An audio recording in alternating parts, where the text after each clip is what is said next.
Hello everyone. कल के online class में हम लोगों ने न्यूटन के गुरुत्वाकर्षण नियम का अध्ययन किया, साथ ही साथ हम लोगों ने गुरुत्वीय त्वरण के बारे में समझा। हम लोगों ने ये देखा कि जैसे जैसे हम पृथ्वी के सतह से ऊपर जाते हैं, गुरुत्वीय त्वरण जो है उसके मान में कमी आती है। साथ ही साथ जब हम केंद्र की तरफ बढ़ते हैं यानी पृथ्वी के अंदर जाते हैं तो भी गुरुत्वीय त्वरण का मान घटता जाता है, और घटते घटते अगर पृथ्वी के केंद्र पे हम पहुँचें तो वहाँ पे गुरुत्वीय त्वरण का मान कितना होता है, 0 हो जाता है। बच्चों, आज हम लोग इसी परिवर्तन को, गुरुत्वीय त्वरण के मान में जो परिवर्तन है उसको ग्राफ पे समझने की कोशिश करेंगे। ठीक है, तो इसको समझने के लिए सबसे पहले हम क्या करते हैं कि अर्थ को, पृथ्वी का एक चित्र बनाते हैं। तो ये मान लो बच्चों कि ये अर्थ है, ये इसकी त्रिज्या केंद्र, और यहाँ से यहाँ तक की जो दूरी है वो कितनी है, RE के बराबर है। बच्चों, कल हम लोगों ने पृथ्वी के अंदर, सबसे पहले हम लोग पृथ्वी के अंदर समझें कि इसके पृथ्वी के अंदर जाने पे जो गुरुत्वीय त्वरण है उसके मान में कैसे परिवर्तन होता है। तो इसके लिए कल हम लोगों ने एक फॉर्मूला डिराइव किया था, और वो अगर आपको याद है फॉर्मूला, तो वो फॉर्मूला था G' = G 1 - h/RE के बराबर था।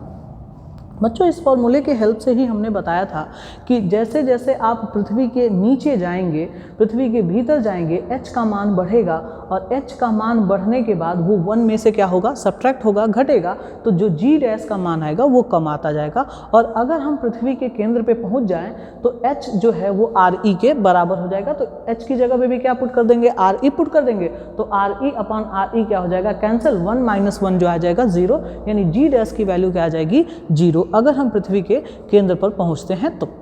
बच्चों, आज इसी चीज़ को हमको एक ग्राफ पे रिप्रेजेंट करना है कि ग्राफ से अगर हम समझना चाहें कि जो गुरुत्वीय त्वरण का मान है वो कैसे बदलता है, तो उसके लिए इसी इक्वेशन को ज़रा हम बदल के लिखते हैं। और इसको अगर बदल के हम लिखें तो ये हो जाएगा G' = G। आप यहाँ देखिए, इसको क्रॉस मल्टीप्लाई कर दें तो ये हो जाएगा RE - h/RE, ये लिख सकते हैं हम।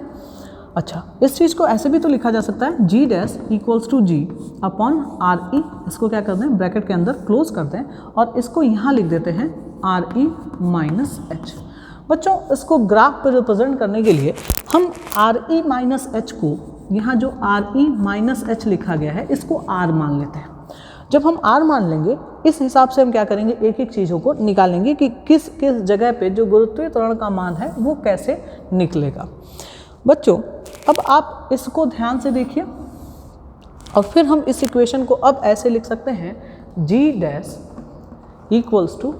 G/RE, और इसके जगह पे अब हम क्या लिख सकते हैं, r। ये हमने लिख लिया, इसको आप इक्वेशन नंबर 1 मान लीजिए। और फिर अब ध्यान से देखिए, किसी भी पर्टिकुलर प्लेस पे, किसी भी पृथ्वी के किसी एक पर्टिकुलर प्लेस पे, जगह पे, अगर हम इस वैल्यू को कैलकुलेट करें तो आपको पता है कि किसी पर्टिकुलर प्लेस पे G का मान जो होगा वो कांस्टेंट होगा, वो नियत होगा। वहाँ पे पृथ्वी की त्रिज्या, अब जब हम मूव ही नहीं करेंगे तो बदलेगी ही नहीं।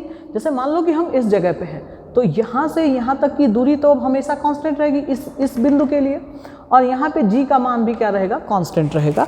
तो अगर हम लिखें तो ये जो ब्रैकेट टर्म है, ये ब्रैकेट के अंदर जो वैल्यू हो वो आपको एक कांस्टेंट की जैसा दिखाई देगा, और G' = हम लिख सकते हैं ये कांस्टेंट इनटू R। अगर आपको याद है तो हम यही तो काम करते हैं ना, मतलब जब हम कोई कांस्टेंट वैल्यू होती है, कोई डायरेक्टली प्रोपोर्शनल होता है, अनुक्रमानुपाती होता है, तो हम क्या करते हैं, अनुक्रमानुपाती का साइन हटाते हैं और उसकी जगह एक कांस्टेंट लगा देते हैं। यानी ये भी जैसे कांस्टेंट है, तो उल्टा काम अगर हम करें तो हम इस कांस्टेंट को हटा के यहाँ क्या लिख सकते हैं, डायरेक्टली प्रोपोर्शनल टू R, ये लिख सकते हैं ना। ये वैल्यू हमने क्या कर लिया, लिख लिया कि अगर किसी एक पर्टिकुलर प्लेस की हम बात करें तो वहाँ के लिए G/RE क्या हो जाएगा, कांस्टेंट, और फिर जो G' है वो बदलेगा किसके साथ, R के साथ। ये इक्वेशन हमें ये बताता है कि जैसे जैसे R बढ़ेगा G' भी क्या होगा, बढ़ेगा, और अगर R का मान घटेगा तो G' का मान भी क्या होगा, घटेगा। बच्चों, अब इसके बाद हम चलते हैं सरफेस पे, यानी अर्थ के इस सतह पे आ जाते हैं और सतह पे हम निकालते हैं कि वहाँ पे जी डैश जो है उसका मान कितना हो जाएगा। बच्चों अगर सतह पर जी डैश का मान अगर सतह पे निकालें तो आप देखिए कि हम लोगों ने h कल किसको माना था, यही ना कि जब हम नीचे की तरफ आएंगे यहाँ पे आएंगे तो यही वैल्यू क्या हो जाएगी, h हो जाएगी। इसका मतलब जब आपको सतह पे जाना होगा तो h का मान कितना करना होगा, 0।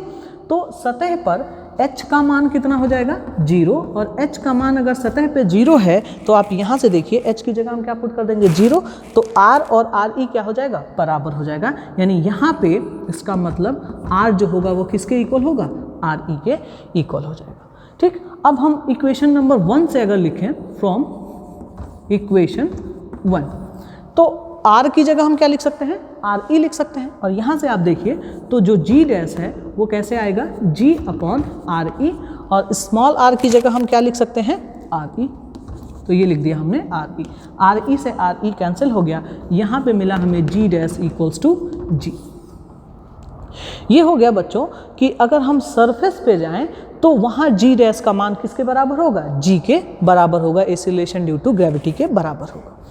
अब यहीं से एक चीज़ और काउंट कर लें कि अगर हम केंद्र पर चले जाएं तो कितना होगा वैल्यू। तो आप यहाँ देखिए अगर आप केंद्र पर जाएंगे तो ये h जो है ये बढ़ते बढ़ते कितना हो जाएगा, आप यहाँ हैं तो ये h है, फिर h डैश यहाँ यहाँ यहाँ, जैसे आप केंद्र पर पहुँचेंगे यही h यानी यहाँ से ये कुल दूरी कितनी हो जाएगी, यही re की दूरी हो जाएगी। तो यहाँ से अगर आप देखें तो हम क्या लिख सकते हैं, re माइनस, अब h की जगह क्या लिखेंगे, re लिख देंगे। तो r की वैल्यू कितनी आएगी, 0, यानी r की वैल्यू हो जाएगी 0। अब इक्वेशन नंबर 1 से देखें, मतलब फ्रॉम इक्वेशन 1 से अगर हम देखें तो r की वैल्यू कितनी आ रही है, 0। तो यहाँ हम लोग लिख सकते हैं क्या, g डैश इक्वल्स टू 0। यहाँ r की जगह आप क्या कर देंगे, 0 पुट कर देंगे तो ये पूरी वैल्यू क्या हो जाएगी, 0। मतलब 3 वैल्यू हम लोगों ने क्या किया, कैलकुलेट कर लिया। एक, पृथ्वी के केंद्र पर गुरुत्वीय त्वरण का मान निकाल लिया हमने, कितना होगा, 0। पृथ्वी के सतह पर गुरुत्वीय त्वरण का मान निकाल लिया, वो होगा g के बराबर। और पृथ्वी के अंदर जो गुरुत्वीय त्वरण है वो कैसे चेंज होगा, दूरी के साथ, वो डायरेक्टली प्रोपोर्शनल होगा, यानी अनुक्रमानुपाती होगा। जैसे जैसे आप दूरी बढ़ाएंगे वैसे वैसे g का मान भी क्या होगा, बढ़ता जाएगा। बच्चों अगर आप ध्यान से इस इक्वेशन को देखिए तो ये इक्वेशन कुछ इस तरह से है ना, y is directly proportional to x, ऐसे है। फिर आपने पढ़ा है कि y इक्वल्स टू, अब इस प्रोपोर्शनलिटी को हटाएं, यहाँ क्या लगा दें, एक कांस्टेंट लगा दें mx। याद है आपको रेखा का समीकरण, ये क्या है, रेखा का समीकरण। अगर c की वैल्यू 0 होगी तो ये जो सीधी रेखा है ये कहाँ से पार होगी, ये केंद्र से जाएगी, ठीक है, मूल बिंदु से पास होगी। तो आपको उसी के जैसा इक्वेशन दिख रहा है, मतलब ये जो इक्वेशन है ये क्या रिप्रेजेंट कर रहा है, एक सीधी रेखा या सरल रेखा अगर हम कहें तो ये किसी सरल रेखा का क्या है, एक इक्वेशन। अब बच्चों इन तीनों वैल्यू को हम ग्राफ पे ड्रॉ करने की कोशिश करते हैं, ठीक। तो इसके लिए पहले हम अक्षों को बना दें। तो ये मान लिया कि y अक्ष है और ये जो है ये कौन सा एक्सिस है, ये x एक्सिस है, ये हम ऐसे ड्रॉ कर लेते हैं। ये जो एक्सिस है ये किसको बताएगा, ये बताएगा g डैश को, ठीक। मतलब यहाँ से जैसे जैसे हम ऊपर बढ़ेंगे g डैश का मान क्या होगा, बढ़ेगा। साथ ही साथ ये जो एक्सिस है ये r को बताएगा, ये किसको बताएगा, r को। और ये हो गया हमारा मूल बिंदु, और मूल बिंदु का कोऑर्डिनेट 0 0 होता है, यहाँ पे हमने 0 लिख लिया, ठीक है। अब जरा इस लाइन को भी हम क्या करते हैं, यहाँ नीचे लेके आते हैं। तो ये लाइन क्या है, ये लाइन है re के इक्वल। मतलब आप जब केंद्र से बढ़ते बढ़ते बढ़ते बढ़ते यहाँ आएंगे तो ये कितना हो जाएगा, या आप इस बिंदु पर जब पहुँचेंगे तो आप पृथ्वी की त्रिज्या के बराबर की दूरी तय कर लिया आपने, तो ये आप कहाँ पहुँच जाएंगे, केंद्र से पृथ्वी के सतह पर पहुँच जाएंगे। बच्चों यहाँ से आप देखिए, यहाँ पे ये जो है ये बताता है कि पृथ्वी के केंद्र पर गुरुत्वीय त्वरण का मान कितना होगा। तो ये बता रहा है क्या कि g डैश का मान कितना होगा, 0। तो हम यहाँ 0 पे आ गए, ठीक है बच्चों। अब आप देखिए पृथ्वी के अंदर जो गुरुत्वीय त्वरण का मान है वो r के साथ कैसे बदल रहा है, डायरेक्टली प्रोपोर्शनल बदल रहा है। मतलब जैसे जैसे r बढ़ेगा g का मान भी बढ़ेगा। और ये इक्वेशन क्या बताता है आपको, ये किसी सीधी रेखा का, सरल रेखा का एक समीकरण है, इक्वेशन है। तो अगर हम यहाँ से g और r के बीच में ग्राफ बनाएं तो ये ग्राफ कैसे बढ़ेगा, ये ग्राफ ऐसे सीधा बढ़ता जाएगा, यही होगा ना। तो यहाँ से यहाँ तक ये लाइन क्या रिप्रेजेंट कर रहा है, G dash is directly proportional to R, ये लाइन बता रहा। अच्छा, जब हम यहाँ पहुँच गए बच्चों, तो अब हम कहाँ आ चुके हैं, पृथ्वी के सतह पर आ चुके हैं। तो पृथ्वी के सतह पे जो गुरुत्वीय त्वरण का मान है वो कितना है, गुरुत्वीय त्वरण, इसको सीधा ड्रॉ किया जाए तो पृथ्वी के सतह पे जो गुरुत्वीय त्वरण का मान है वो है G dash equals to G, यानी यहाँ हमने क्या लिख दिया, G dash equals to G। ठीक है बच्चों, यहाँ तक आपको बात समझ में आ गई होगी।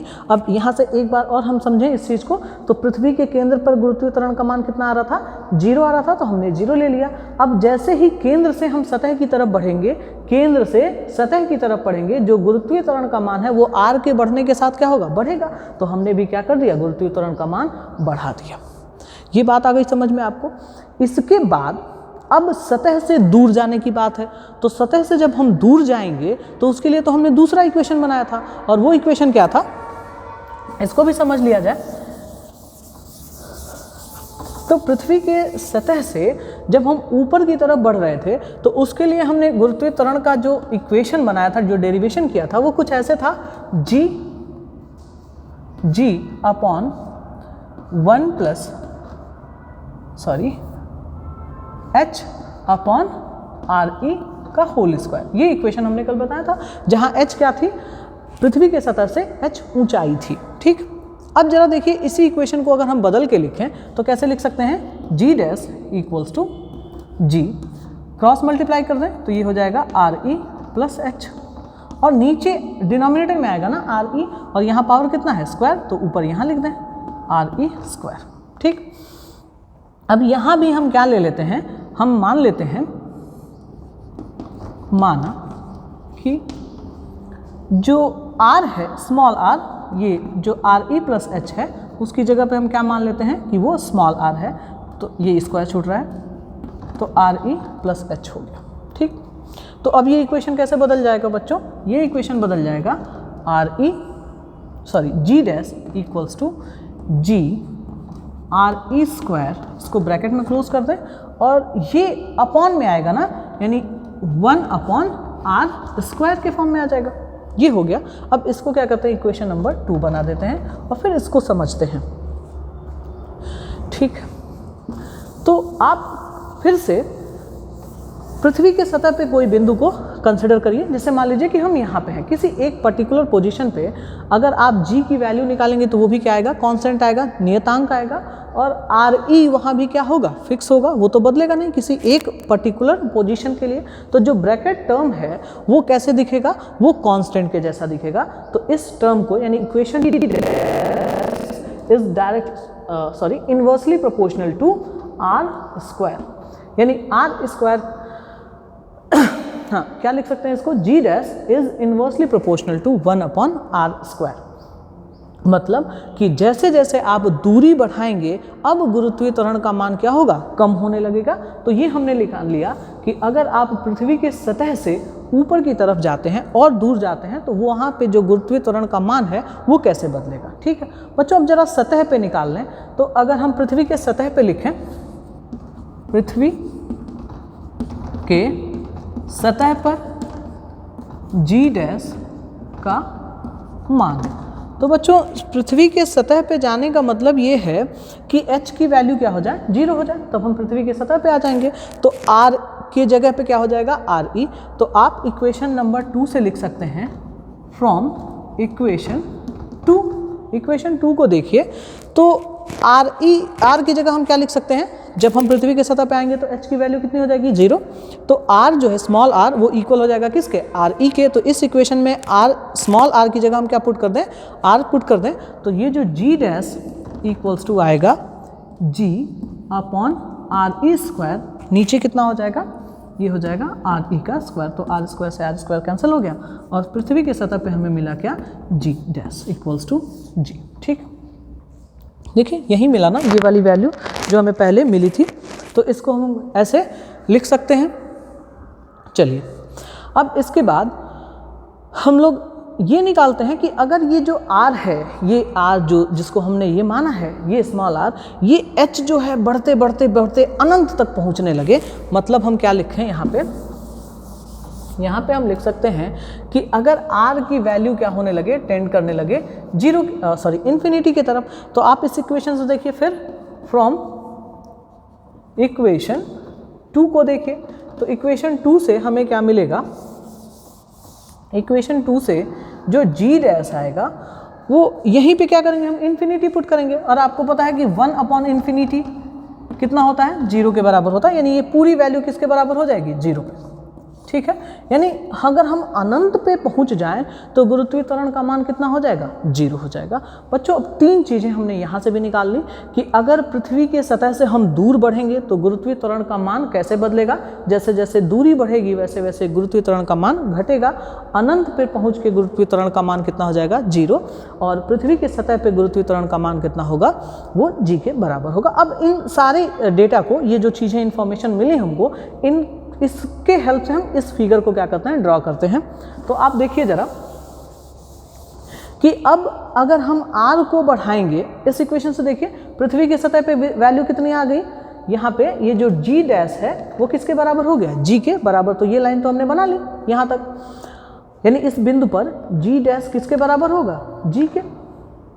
अब इसके बाद हम r को बढ़ाएंगे, तो r बढ़ाने का मतलब इधर जाएंगे ना, तो जैसे जैसे r बढ़ाएंगे g डैश का मान क्या होगा, घटने लगेगा। और कैसे घटेगा, देखो ये इसके पहले वाला स्ट्रेट लाइन था ना, तो वो y = mx के बराबर था, तो यहाँ पावर नहीं था ना। अब ये एक्सपोनेंशियली गिरेगा, जो हमने बताया था ना चरघातांकी, उस रूप में क्या होगा, ये नीचे गिरेगा। यानी जैसे ही हम r की वैल्यू बढ़ाएंगे तो दोगुने रफ्तार से गिरेगा ना, g डैश की वैल्यू कम होगा।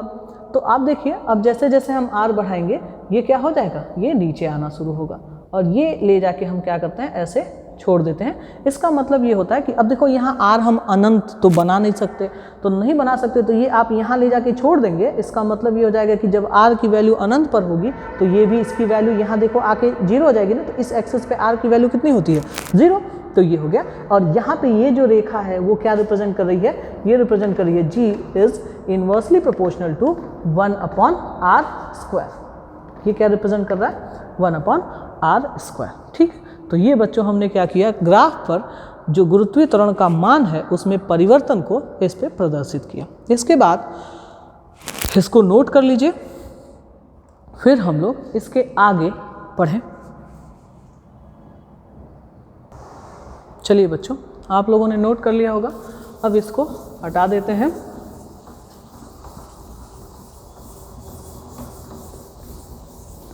बच्चों इसके बाद गुरुत्वीय त्वरण के मान में हम परिवर्तन देखेंगे कि जैसे आपको पता है कि जो पृथ्वी है वो अपने ही अक्ष पे क्या कर रही है, लगातार घूर्णन कर रही है। तो इस घूर्णन के वजह से क्या गुरुत्वीय त्वरण के मान में परिवर्तन होगा, इसके लिए हम क्या करेंगे, फॉर्मूले का डेरिवेशन करेंगे। बच्चों आप सबको पता है कि जब भी कोई वस्तु किसी एक अक्ष के परितः घूमती है, जैसा कि पृथ्वी अपने अक्ष के परितः क्या कर रही है, घूम रही है, तो पृथ्वी पर उपस्थित सभी वस्तुएं पृथ्वी के साथ साथ ही घूम रही हैं। और जब कोई वस्तु किसी सर्कुलर यानी वृत्तीय कक्षा में गति करता है तो उसके ऊपर एक त्वरण काम करता है, वो त्वरण क्या कहलाता है, अभिकेंद्रीय त्वरण कहलाता है, सेंट्रीपिटल एक्सीलरेशन। और ये एक्सीलरेशन किधर की तरफ होता है, उसके सेंटर की तरफ या एक्सिस ऑफ रोटेशन की तरफ होता है। ये हमने वृत्तीय गति में पढ़ा था। अब जब हम पृथ्वी पर गुरुत्वीय त्वरण की बात करेंगे तो हम सबको पता है कि पृथ्वी क्या कर रही है, रोटेट कर रही है। तो इसके रोटेशन के वजह से जो एक्चुअल वैल्यू होती है गुरुत्वीय त्वरण की, वो हमें अनुभव नहीं होती अगर हम इक्वेटर पर हों, विषुवत रेखा पर हों तो इसके लिए हम क्या करते हैं, पहले एक व्यंजन बनाते हैं, निकालते हैं कि कैसे हम निकालेंगे कि अलग अलग जगहों पे जो गुरुत्वीय त्वरण का मान है वो पृथ्वी के घूमने के वजह से कैसे चेंज होती है। तो इसके लिए सबसे पहले काम क्या करें कि हम अर्थ को बनाएं। तो एक सर्कल बनाते हैं हम, और इसी सर्कल के हेल्प से हम समझने की कोशिश करेंगे। ये मान लो कि पृथ्वी की त्रिज्या है, ठीक, और ये जो लाइन है ये, इसी को हम क्या कहते हैं, इक्वेटर। ये हो गया इक्वेटर, या हिंदी में इसे क्या कहते हैं, विषुवत रेखा, ठीक।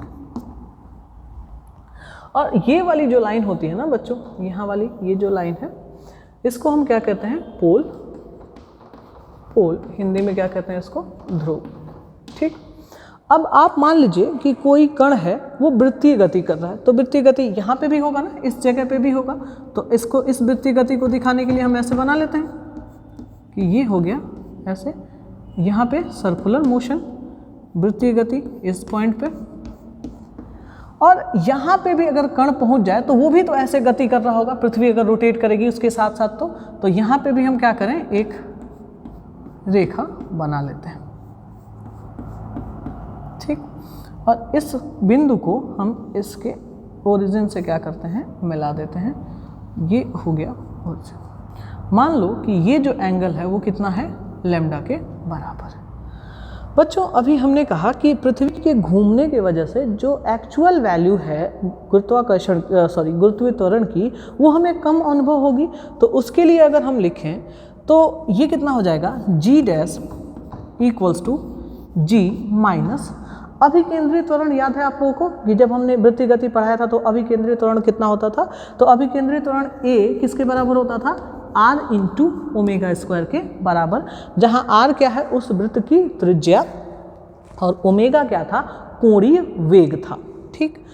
तो यहाँ पे अगर हम त्रिज्या की बात करें तो त्रिज्या कितनी होगी, ये त्रिज्या होगी re के बराबर। और मान लो कि पृथ्वी भी जो है वो ओमेगा कोणीय वेग से घूम रही है, किस वेग से घूम रही है, ओमेगा से घूम रही है। तो इस इक्वेशन में हम क्या लिख दें, यहाँ हम लिख सकते हैं, अब re की जगह क्या लिखेंगे, पृथ्वी की त्रिज्या, तो ये हो गया re ओमेगा स्क्वायर। अच्छा, अगर ये एंगल क्या हो, लैम्डा हो, तो हम क्या लिख सकते हैं, कॉस स्क्वायर लैम्डा। ये वैल्यू हम क्या कर सकते हैं, यहाँ पे लिख सकते हैं, ठीक। तो बच्चों अब दो अलग अलग जगहों पे ये इसके अक्षांश के साथ जो गुरुत्वीय त्वरण के मान में परिवर्तन होगा उसके लिए हमने क्या लिख लिया, फॉर्मूला लिख लिया। अब मान लो कि कोई व्यक्ति जो है वो यहाँ पर खड़ा है, कहाँ पे, इक्वेटर यानी विषुवत रेखा पर खड़ा है। मान लो कोई बिंदु ए है यहाँ पे। अब अगर ये ए है तो जरा ये जो लाइन है वो कहाँ आ जाएगी, यहाँ पे, यानी यहाँ पे ये कोण कितना होगा, लैम्डा की वैल्यू कितना होगा, ये हो जाएगा 0। मतलब अगर हम इक्वेटर पे लिखें, एट इक्वेटर यानी विषुवत रेखा पर अगर लिखें तो लैम्डा का मान कितना आ जाएगा, लैम्डा का मान होगा 0।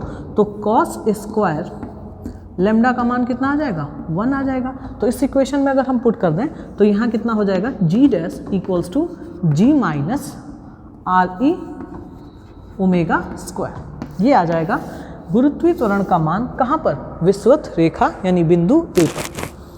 अब मान लो बच्चों कि यही जो बिंदु है ये घूमते घूमते कहाँ पहुँच जाए, इस बिंदु पर पहुँच जाए। तो जब इस बिंदु पर पहुँचेगी तो ये जो कोण है, लैम्डा है, ये जो लैम्डा, इसका मान कितना हो जाएगा, ये 90 हो जाएगा, ठीक। तो अगर हम इसी चीज़ को अब यहाँ लिखें कि ध्रुव पर, ध्रुव मतलब पोल पर, ध्रुव पर लिखें तो यहाँ लैम्डा का मान कितना आएगा, यहाँ लैम्डा का मान हो जाएगा 90।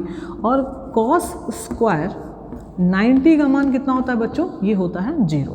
तो कॉस स्क्वायर की जगह यहाँ क्या कर दें, 0 पुट कर दें। तो ये जब 0 होगा तो ये पूरी वैल्यू क्या हो जाएगा, 0। यानी यहाँ पे जो जी डैश आएगा वो किसके बराबर होगा, जी के बराबर, ठीक है बच्चों। अब आप देखिए यहाँ से इस इक्वेशन से, ये इक्वेशन हमें क्या बता रहा है कि जब हम पोल पर होंगे तो वहाँ पे जो गुरुत्वीय त्वरण होगा वो गुरुत्वीय त्वरण एक्चुअल जो वैल्यू होगी यानी जो रियल वैल्यू होगी उसके बराबर होगी। और अगर इक्वेटर पे विषुवत रेखा पर होंगे तो गुरुत्वीय त्वरण का मान जो ओरिजिनल वैल्यू है उससे कम होगी। आप यहाँ देखिए इक्वेशन में से जी में से कम हो रहा है ना, इसका मतलब है कि जी डैश क्या होगा, जी से कम होगा। यहाँ आप क्या लिख सकते हैं कि यहाँ जो जी डैश होगा वो कम होगा ना जी से। और इस इक्वेशन पे क्या है कि जी डैश जी के बराबर है। इसका मतलब ये हो गया बच्चों कि अगर हम विषुवत रेखा से पोल की तरफ बढ़ें, मतलब यहाँ से हम क्या करें, पोल की तरफ बढ़ें, तो जो गुरुत्वीय त्वरण है उसके मान में वृद्धि होती है। जैसे यहाँ पे कम है ना, विषुवत रेखा पर गुरुत्वीय त्वरण का मान क्या है, कम है। और जैसे जैसे हम ध्रुव की तरफ बढ़ेंगे गुरुत्वीय त्वरण का मान क्या होगा, बढ़ेगा, ठीक। अब इसी चीज़ को अगर हम इसके आकार से समझने की कोशिश करें तो भी हम समझ सकते हैं। जैसे आपको पता है कि पृथ्वी का आकार कैसा है, तो पृथ्वी का आकार जो है वो ध्रुवों पे चपटा है ना, ध्रुवों पे क्या है, चपटा है, और विषुवत रेखा पर थोड़ा सा बढ़ा हुआ है। मतलब मतलब ये कुछ इस तरह का है ना, ये ऐसे है, इस प्रकार का पृथ्वी जो है उसका आकार कैसा है, कुछ इस तरह का। तो अगर आप इसमें त्रिज्या बनाएं तो ये आपको ऐसे दिखेगा और ये जो है एक दूसरे को ये, तो ये हो गई विषुवत रेखा। यहाँ देखिए आर ई जो होगा वो ज़्यादा दिख रहा है ना आपको, यहाँ से यहाँ तक आर ई का मान यानी पृथ्वी की त्रिज्या यहाँ पे क्या होगी, ज़्यादा होगी इसकी तुलना में, होगी कि नहीं। और अगर हम गुरुत्वीय त्वरण का फॉर्मूला लिखें तो हमें पता है कि G इक्वल्स टू क्या होता है, capital G ME upon RE square, ये होता है कि नहीं, ये होता है। तो देखिए अगर आप RE की वैल्यू बढ़ाएंगे, RE की वैल्यू अगर बढ़ेगा तो G का मान क्या होगा, कम होगा, यानी यहाँ पे RE क्या है, ज़्यादा है, तो इस बिंदु पर गुरुत्वीय त्वरण का मान क्या होगा, कम होगा। और यहाँ RE का मान क्या है, इसकी तुलना में कम है, तो इसकी तुलना में अगर RE का मान हम घटाएंगे तो G का मान क्या होगा, बढ़ेगा, यानी RE जब घटेगा तब GE क्या होगा, बढ़ेगा, यही होता है। तो यहाँ पे घट जाएगा तो G का मान क्या हो जाएगा, बढ़ेगा। यानी जैसे जैसे हम विषुवत रेखा से ध्रुव की तरफ बढ़ते हैं गुरुत्वीय त्वरण का मान क्या होता है, बढ़ता है। ठीक है, ये हो गया बच्चों गुरुत्वीय त्वरण और पृथ्वी के घूर्णन की वजह से गुरुत्वीय त्वरण के मान में आया हुआ परिवर्तन। ठीक।